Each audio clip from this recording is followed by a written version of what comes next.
5 gay in più Marus, letteralmente 5 centesimi in più ma rosso.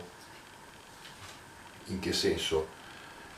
È un modo di dire milanese dove dice chi compra qualcosa, se deve spendere, se ha possibilità di spendere qualcosina in più, dice lo prende più pregiato, con una decorazione in più, con un po' più di valore, un po' più lavorato, un po' più prezioso, insomma può essere un vestito, perché il rosso chiaramente è un colore importante della festa rispetto magari al grigio di tutti i giorni o ai colori più semplici.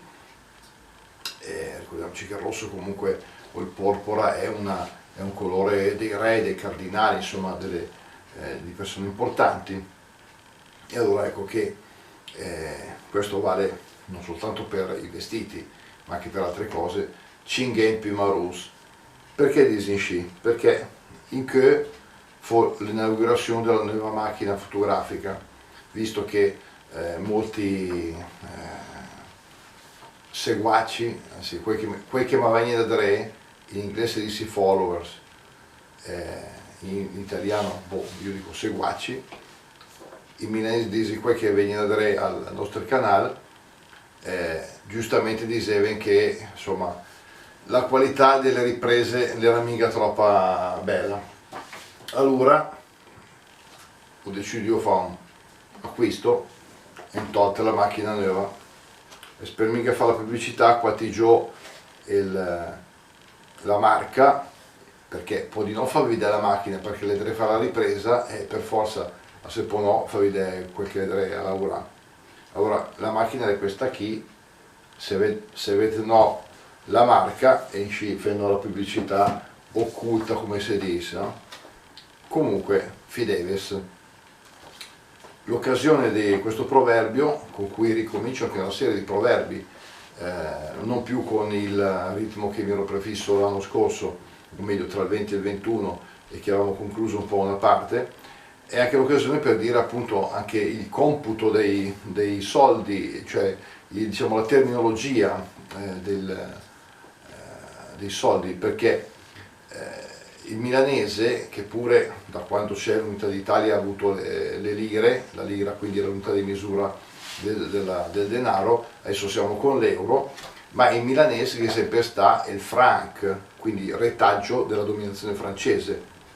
E custa 5 franc, e custa 10 franc, si intendeva 5 lire, 10 lire. Il centesimo invece prende dal tedesco Geld, che vuol dire soldo, denaro, infatti il Gel è il centesimo e i Gei, il plurale, sono i centesimi. Per cui ecco questa curiosità anche, sappiamo che il milanese è una lingua di origine celtica come base, poi è arrivato il latino, però poi sono arrivati i longobardi, i francesi, gli spagnoli, austriaci, eccetera.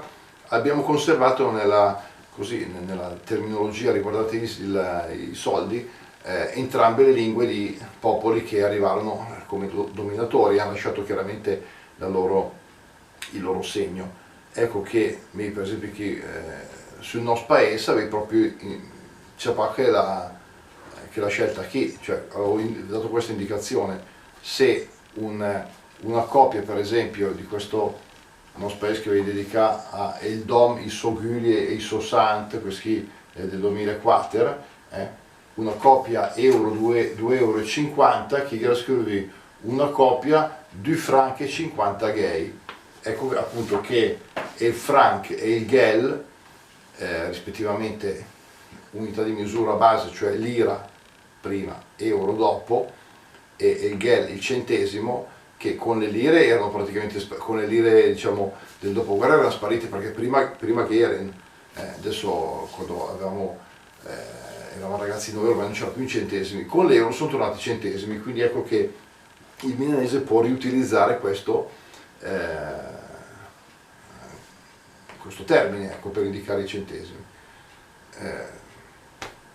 Domani, siccome è la festa della mamma, che fare i miei auguri domani a tutti i mam,